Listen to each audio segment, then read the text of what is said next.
Продолжуваме понатаму.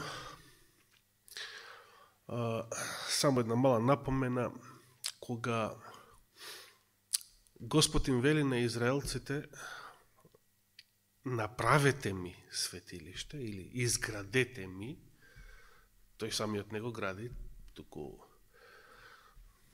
земното светилиште луѓето го изградили и по негова заповед тие требало да го изградат. И сега вистинскиот глагол е оној што брат Зоран го употреби на последниот коментар. За да пребивам. Значи, не тој збор престојувам, кој што правно те бунеше. За да пребивам, не. Еј македонски. Само црковно македонски. Да, како што се буни и Нихат се буни, зашто велите оче, наводно е тоа српски збор. Не, тоа е македонски збор. Но да не навлегам се во таа тема. Господ навистина сакал и планирал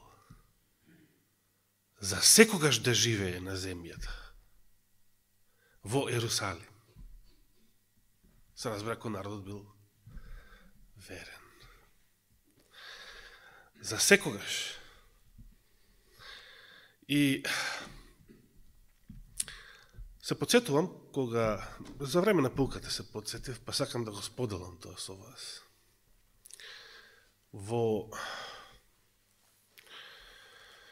Кога Исус им вели пред се на водачите, а тоа се однесува и за целиот народ кој што нив ги следи, за целиот оној Израел по тело, оној отпаднат Израел. Еве, вашиот дом, се мисли на храмот, опусте или ќе остане пуст. На што мисли кога го вели тоа? Од што ќе биде пуст? Од Господовото присуство, она што го споменавте во... Да. Значи храм, и денес сакаат да изградат храм, како што рековте, но таму нема да биде Господовото присуство.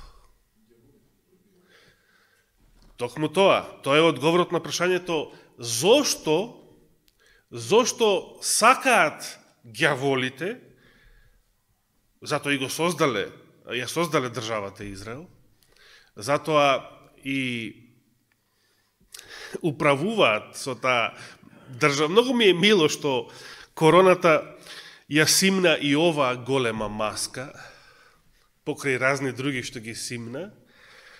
Значи, ја симна маската од израелската влада како еден експонент на целата светска масонерија и на новиот светски поредок, од тоа дека таа Божем се грижи за еврејскиот народ.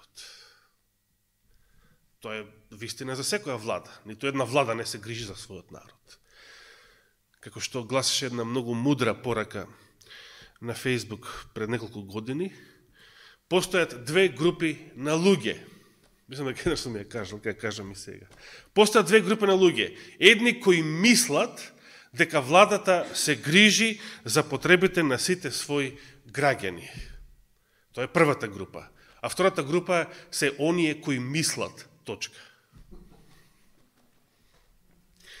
Сега, дали знаете една од причините зашто Израел бил избран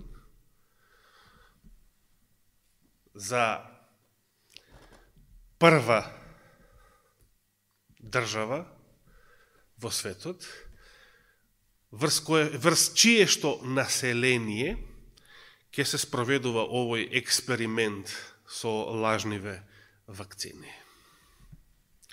Патам речево, деновиве се множат информации, овој пат за смртни случаи и за заболување на млади лица, дури и на тинејџери. И дел од информација доаѓаат од Израел, каде што се вели дека за многу пати, 5 пати од нормалата, е зголемен случајот на срцеви воспаленија кај младата популација. во Грција некоја тинејџерка починала од AstraZeneca повторно. Германија побрзала и веднаш ги забранила вакцините за деца и за млади лица. Само нафрлив нешто што го прочитав, колку е точно, дали е точно, не знам. Меѓутоа, ситуацијата опасно, продолжува. Овој пат не се збори за короната, сега се е слободно, почна и Европско првенство, се враќаме во нормала, се надеваат безбожниците дека се враќаат во нормала, иако другарот Шваб поинаку вели.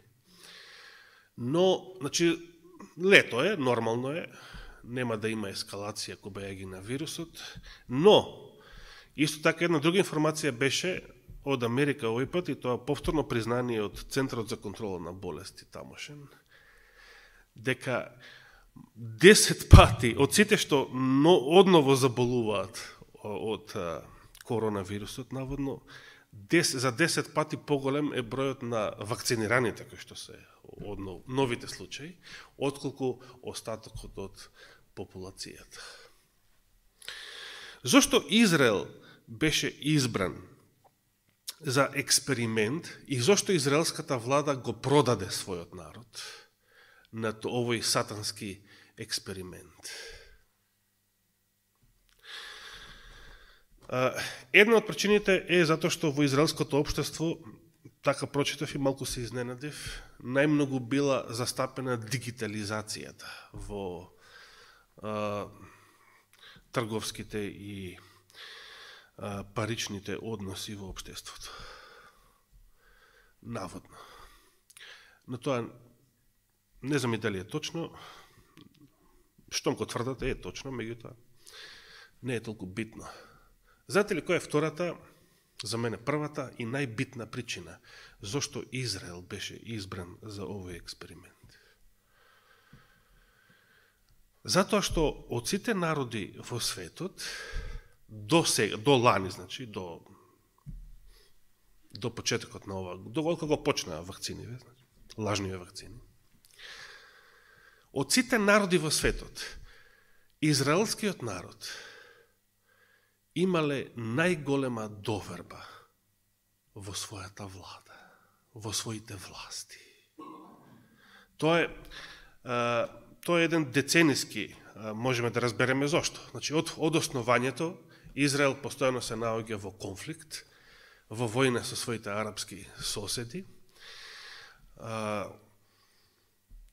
Евреите се научиле, државјаните на Израел конкретно, се научиле, кои што се евреи, се научиле да се подпираат и да сметаат на заштита од своите власти.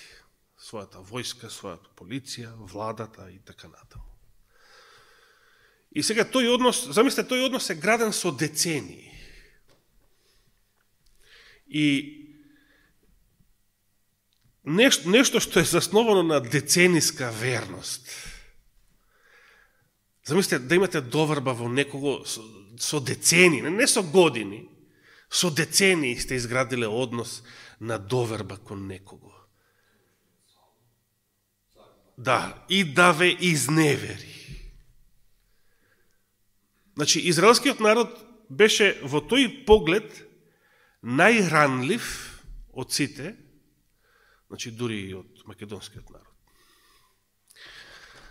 Најранлив од сите во тој поглед и затоа е избран за експеримент, бидејќи најмногу и верувал на својата влада. Научен бил да има најмногу доверба во својата влада. Сега таа доверба е прокоцкана, се разбира. И Нетањаху паѓа по 12 години власт. Но, кога една бараба ќе замине, Цезарот ќе постави друга бараба. До кога ќе трае тоа? Додека Израел не прогледа, не се освести. А тоа значи додека не го признае својот цар. Кој е царот на евреите? Така се вика денешната беседа, царот на евреите.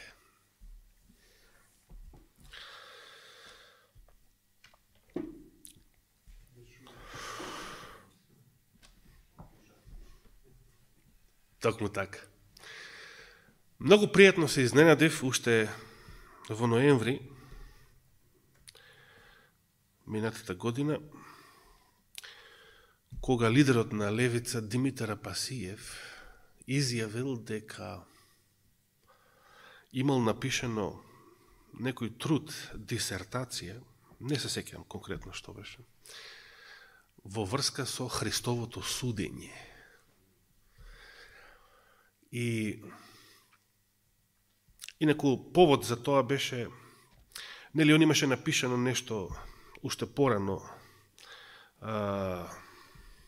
што го искористили за да го обвинат од власта, дека наводно се заканува и така натаму. Пак го прашуваа новинари, дали мислиш да го избришеш тој статус? И он ги употреби Пилатовите зборови. Што пишав? Пишав. Значи, не сум од оние кои што бришат. Пишман. Си објавил текст, па после ќе си го избришеш. Си го повлекуваш зборот и така натаму. Да. И во тој контекст, затоа што ги употребил Пилатовите зборови, што пишав, дори го кажа на латински, quod scripti, scripti. Иако верувам дека Пилат некој кажал тоа на латински, туку на арамејски, затоа што им се обратил на еврејските водачи.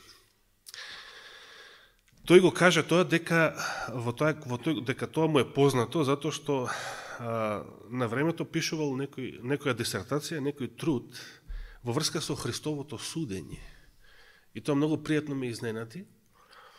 И дори се запрашав во еден момент, иако верувам дека не е случај.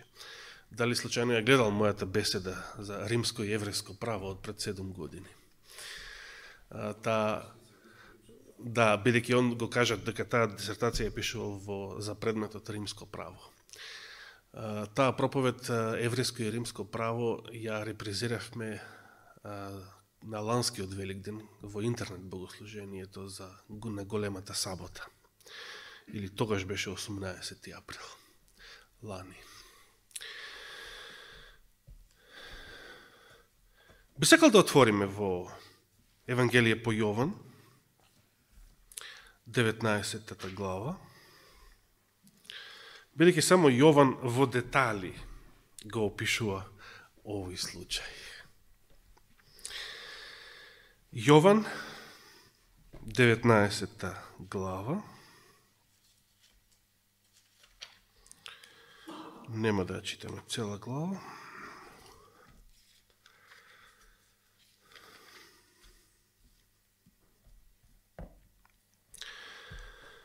Ајде, почнеме од 17 стих.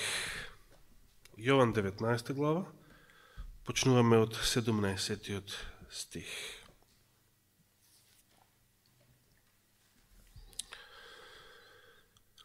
И носејќи го својот крст, тој излезе на местото наречено Черепница, тоа значи Голгота, а по еврејски Голгота, го кажува. Таму го распна, а со него и други двајца од едната и од другата страна, а насреде Исус. Пилат пак напиша и надпис и го кладе на крстот, а беше напишано Исус од Назарет, цар јудејски. Се сеќавате и брат Никола пред месец дена малку елаборираше на оваа тема. Дури се обиде и ќе му дадам 5 минус, што ги кажа, да ги изговори и на еврејски, и на латински, и на грчки. 20 стих вели: овој надпис го читаа мнозина од јудејците. Бидејќи местото каде што беше распнат Исус беше близу до градот, а сепак надвор од него, а беше напишано на еврејски, грчки и латински. Под еврејски се мисли арамејски. Но може да биде и на еврејски, бидејќи тоа се слични јазици. Се поставува прашањето, зошто Пилат го направил ова? Можел да не го направи. Што сега напишал еден ваков надпис?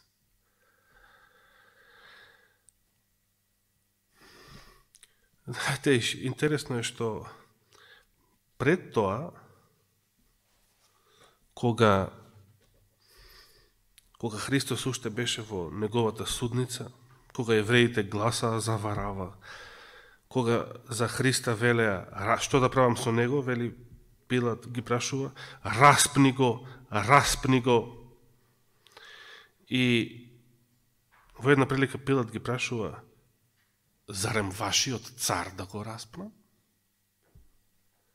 Пилат се обидувал неколку пати да го ослободи Исуса, ама на начин кој што нема него било што да го чини, да го кошта. Значи, без он да поднесе некоја штета или некој ризик. А такво нешто изгледа не е можно. Сите ние знаеме дека за да се тргне по Христовиот пат, мора да се претрпи некоја загуба, да се поднесе некоја жртва, да се претрпи некоја штета. Ако сакал Пилат, можел да го ослободи Исуса, отворено и директно. 2 пати изјавил, не наоѓам никаква вина во него, според римското право, тоа значило правосилна ослободителна пресуда, дори и еднаш само да го кажал.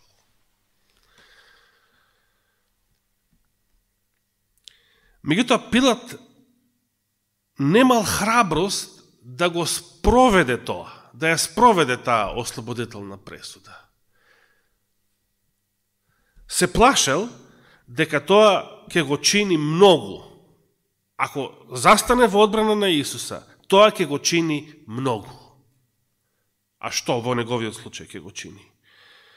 Евреите ја сватија неговата слабост и во 12 стих пишува, но јудејците пак вика, зборувајќи, ако го пуштиш него,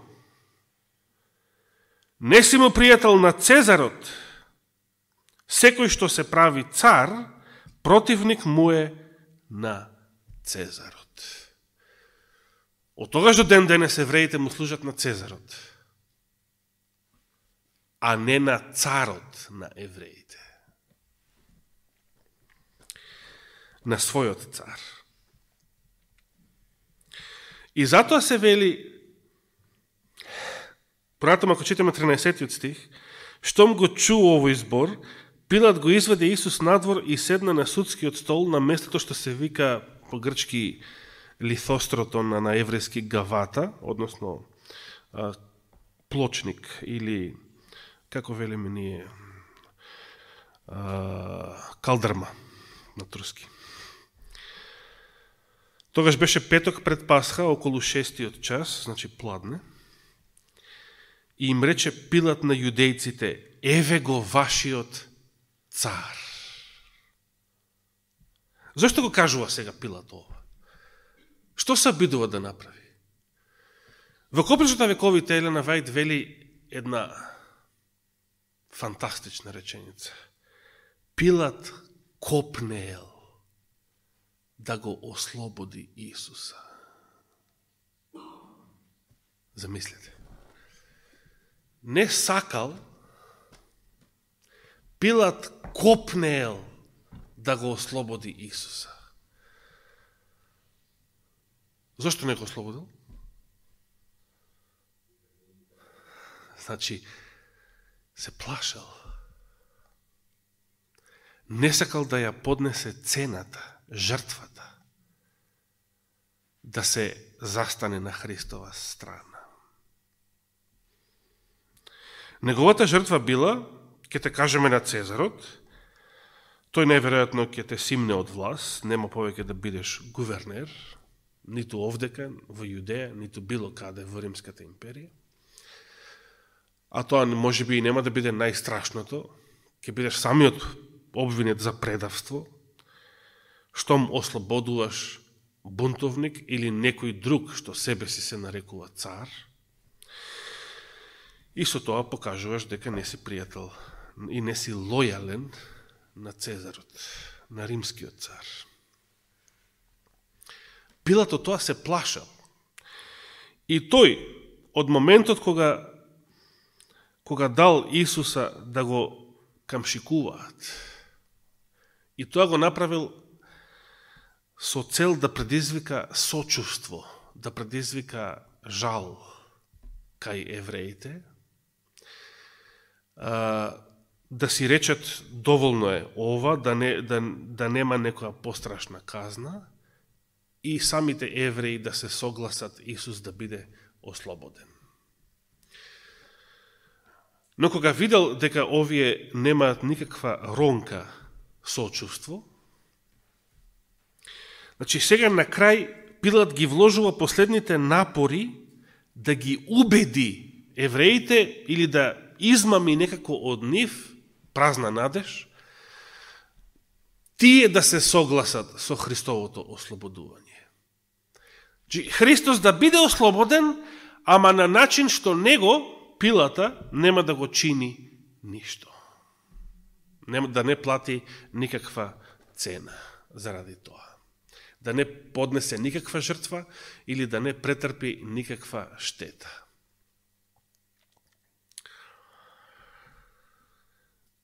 Затоа го предложи референдумот. Му текна, има обичај за Пасха да ви пуштам по некој затвореник. Надевајки се,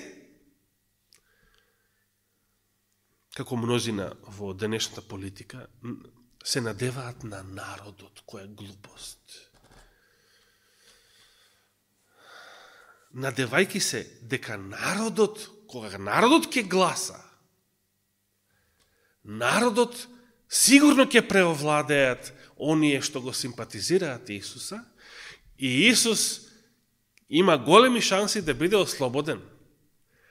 Значи, повторно, не Пилат, кој што има власт тоа да го направи. Не Пилат, не јас да го ослободам, ама ете народот ќе гласа, и ако народот изгласа Христос да биде ослободен, тоа ќе се прифати како што? Како одлука на еврејскиот народ. Че тоа нема да биде Пилатова одговорност. И тој втор обид на Пилат да го ослободи Исуса, првиот со камшикувањето, вториот со референдумот, пропаѓа.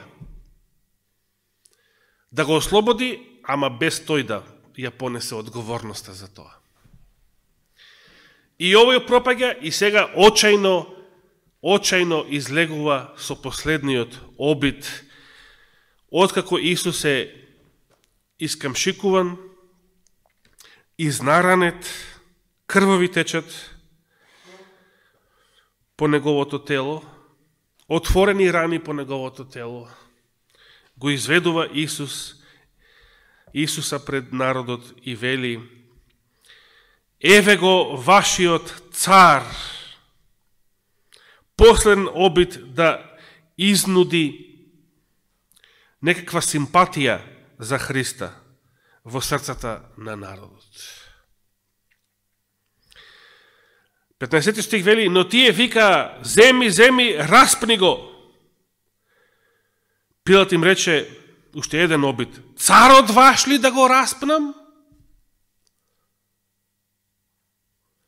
Тука како ми личи како Пилат да се обидува да им каже дека зарем вие самите ќе се откажете од вашата религија, ќе се откажете од вашата месијанска надеж, од вашата месијанска вера, царот ваш да го распнам?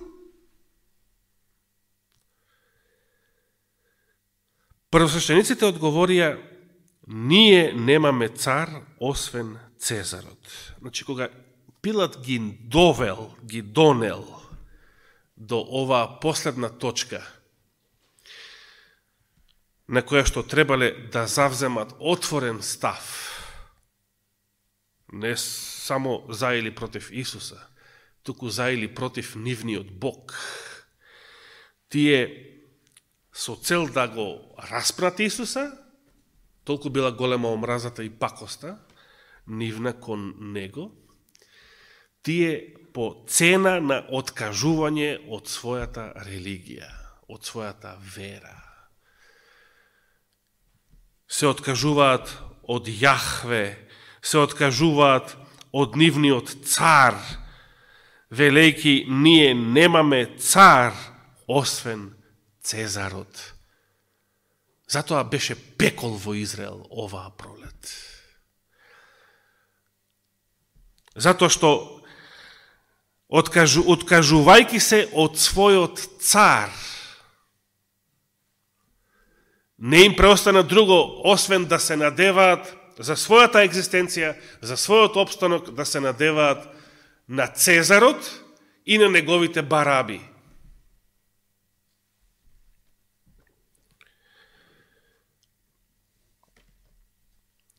И затоа пострадаа и страдаат до ден денес.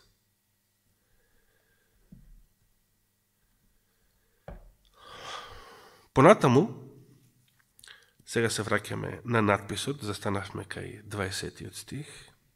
Во 21 читаме: првосвещениците пак јудејски му рекоа на Пилат: не пишувај цар јудејски, сега им текна. Видите, човек некојаш може да биде и најпаметен да е. Мене ме изненади искрено глупоста на што се случи во Израел оваа пролет. Јас ги сметав евреите за паметни луѓе. Имаше, големи реакции, имаше голем отпор, особено од религиозните евреи. Но со 65% атеисти, значи мнозинството неверници, и не треба да ме чуди.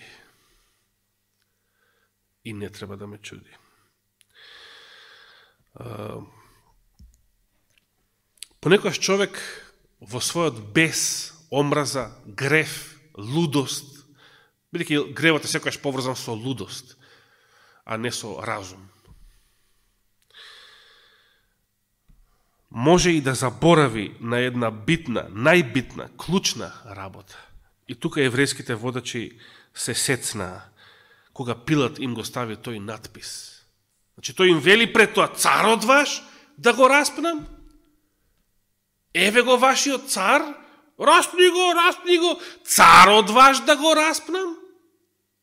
И сега, колку е слепилото големо, во тој момент првосвещениците одговорија: ние немаме цар освен Цезарот. И сега ја кажуваат таа опасна, не само ерес, не може да се каже,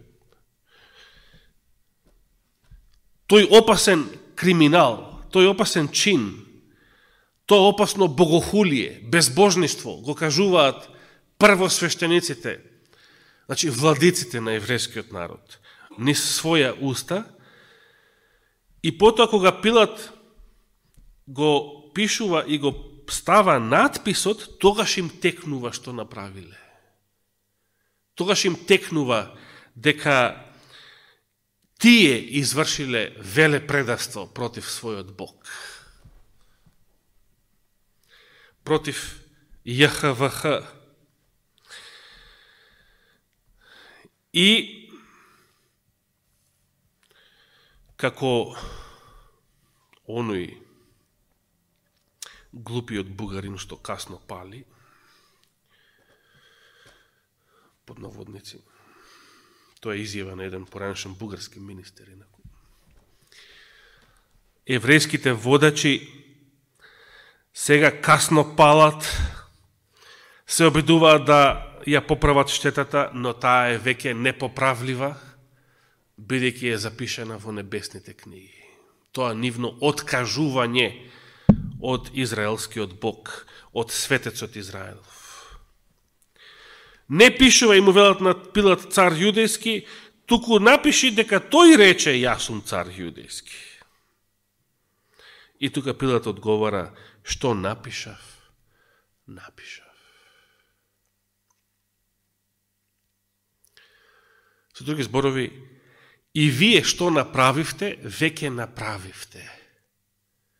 Се откажавте од вашиот цар, се откажавте од вашиот Бог и има само еден начин да се вратите назад.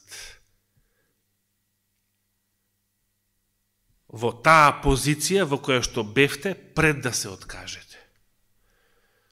А тоа е со покаяние и со признавање на Исуса како ваш, не само Месија, туку ваш цар и ваш Бог. Постои само еден начин. Би сакал да прочитам како Елена Вајд коментира ово во Копрчот на вековите. Наместо јас да парафразирам од меморија.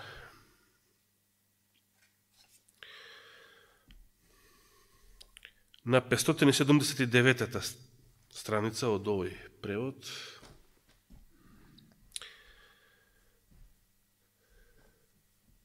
Елена Вајд пишува: кога Исус бил прикован, силни луѓе го подигнале крстот и со голема сила го спуштиле на место подготвено за тоа. Се разбира, само силни луѓе тоа може да го направат. Тоа, значи, да се крева крстот, со се Исус закован на него, да се поставува во вертикална положба и да се забие во дупката, за да стои, тоа, вели Елена Вајд, предизвикало најсилна болка за Божиот син. Самиот тој маневар. Потоа Пилат на еврејски, грчки и латински јазик напишал еден надпис и го ставил на крстот над Исусовата глава. На него пишувало: Исус од Назарет, царот на евреите. Овој надпис ги разлутил евреите. И ништо нема да биде поинаку цели 20 века, ако денес им кажете на евреите: Исус е вашиот цар. Како ќе реагираат? Многу бесно. Сите неверни евреи. Слава на Бога за илијадниците кои го сочинуваат Божиот Израел, кои што веќе веруваат во Христа како нивен Месија и Господ. Овој надпис ги разлутил евреите, вели Елена Вајд. Во Пилатовата судница тие викале: распни го, ние немаме друг цар освен Цезарот. Изјавувале дека предавник е секој што признава друг цар. Пилат го напишал она што тие го изразиле со својот став. И она што претходно го зборував. Не бил споменат никаков престап, освен дека Исус е еврејски цар. Тој надпис ја признавал поданичката покорност на евреите кон римската сила. Тој покажувал дека секој кој за себе ќе тврди дека е цар на Израел, тие ќе го осудат на смрт. И евреите се утепале со овој камен, со својот камен по глава. И при првото еврејско востание, 4 децении подоцна, и особено при второто, кога заблудени, тоа веќе биле други генерации, тргнале по лажниот само наречен Месија Бар Кохба. Бар Кохба на еврејски, на арамејски син на звезда. Звездениот син. и големо влијание за да ги поведе евреите во тоа второ востание 132 година против Рим, одигра најавторитетниот рабин од еврејската традиција, раби Акиба, кој што отворено го исповедал бар кохба за Месија. Со тоа востание римскиот цар Хадриан го задушил не само исто толку сурово како и Веспазијан и Тит претходното, кога бил разрушен храмот, но овој пат сите евреи беа иселени надвор од Палестина. Градот бил одново разорен и на негово место римскиот цар Хадриан дал налог да се изгради нов град, пагански град, Аелија Капитолина, и на местото на храмот да се изгради нов пагански храм посветен на богот Јупитер. Да продолжам со цитатот од Елена Вајт. Свештениците си напакостиле на себе си. Кога ковале план како да го убијат Исуса, Кајафа рекол дека е подобро еден човек да умре за да се спаси сиот народ. Сега се открило нивното лицемерие. За да го уништат Христа, тие биле подготвени да го жртвуваат дури и опстанокот на својот народ. Исто како владата на Нетањаху, што оваа пролет 2021 година го жртвуваше својот народ. Народот кој веруваше во нив. За плановите на сатанистите на новиот светски поредок.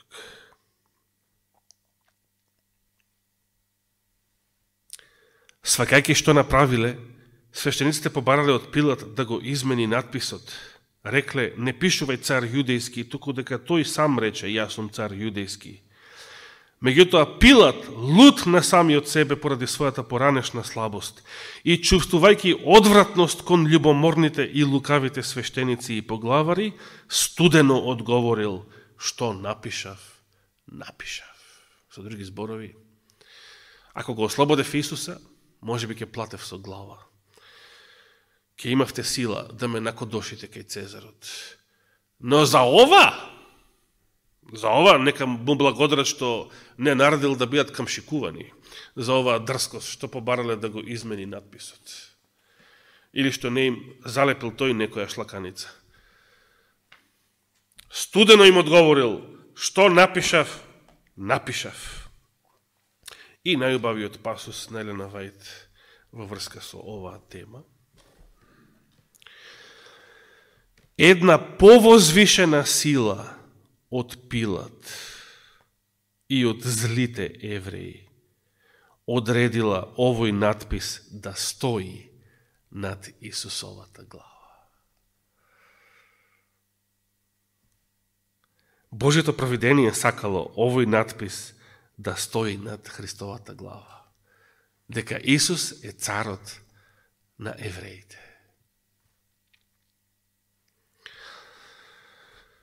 Според Божјото провидение, тој требало да поттикне на размислување и проучување на Светото Писмо. Местото на кое Христос бил распнат се наоѓало во близина на градот.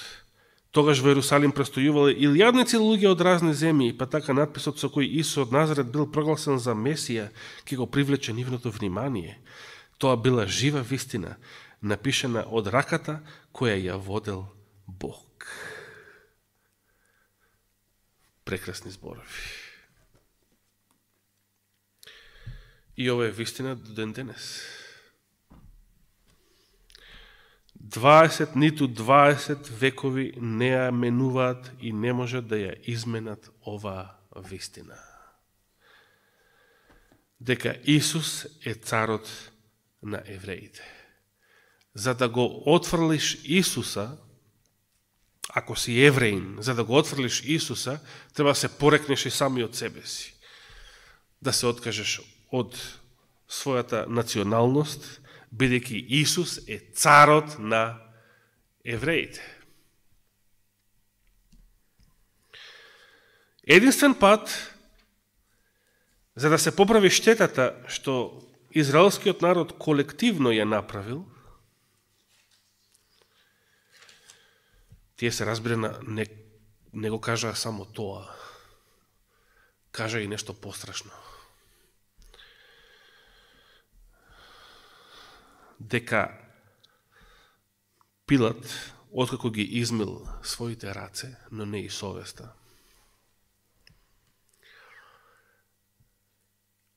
тие што изјавиле: крвта негова нека падне на нас и врз нашите деца. И сето останато, ова страшно пророштво што еврејските водачи тогаш го изрекле пред 2000 години, се исполнило низ историјата до ден денес. Порно велевме до Хитлер. До ден денес, 2021 година, Нетањаху беше Хитлер за еврејскиот народ, и тоа самите евреи, мнозина евреи кои што се противеа на лажниве отровниве вакцини го зборуваа. Ги нарекуваа фашисти, ги нарекуваа нацисти, израелските полицајци, кои што беа испратени да го скршат нивниот протест. Падна маската на израелската влада, дека наводно му служи на својот народ и сака да го брани и штити својот народ. Израелските власти сакаат по секоја цена да постои држава Израел таму, не заради евреите, не заради својот народ, бидејќи и Ротшилдови, кои го финансираа Хитлер на власт, и самиот Хитлер, внук на Самуел Ротшилд, вомбрачен. Сите тие го продадоа еврејскиот народ. Сите тие го жртвуваа еврејскиот народ за своите себични интереси. И сега падна одново таа маска. Ѓаволите во овој свет сакаат да постои држава Израел не заради еврејскиот народ, туку заради своите интереси. А кој е нивниот интерес? Третиот храм во Ерусалим. И останува да одговориме на прашањето, ако даде Господ следната сабота, кога и завршувам со оваа тема за Израел. Зошто ѓаволиве на новиот светски поредок толку многу сакаат да изградат трет храм? Зошто?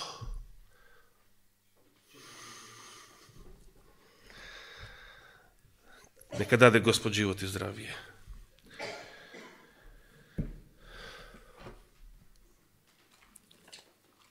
Ќе продолжиме следната сабота. Оче наш, ти благодариме за Твојата голема милост и благодат.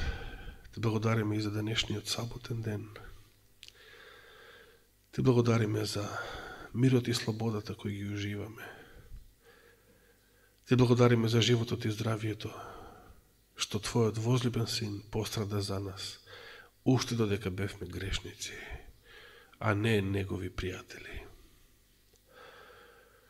Но не сме и големи пријатели, со толку многу гревови од наша страна. Те молиме, Господи, биди ни милостив и спери не како што пеевме со Христовата крв, со крвта на јагнето. Те молиме, утеши го Оливер кој што остана тотално сам. Увери го во Твоето присуство, бидејќи верувам дека се уште верува во Тебе. Благослови го, благослови ги и сите други души, мнозина и наши верници, поранешни пријатели, браќа и сестри, кои што се сега разочарани, оладени во светот. Те молиме исто така најмногу и за нашите болни. Те благодариме што сестра Стефка и Катица и оваа сабота се со нас, физички присутни. Но те молиме за сите што не можат, а најмногу те молиме за сестра Мимица. Нека Твојата благодат се всели во низиниот живот и овој ден. и нека и даде благослов. Ова те молиме, Господи, и за ова ти благодариме во името Христово. Амин.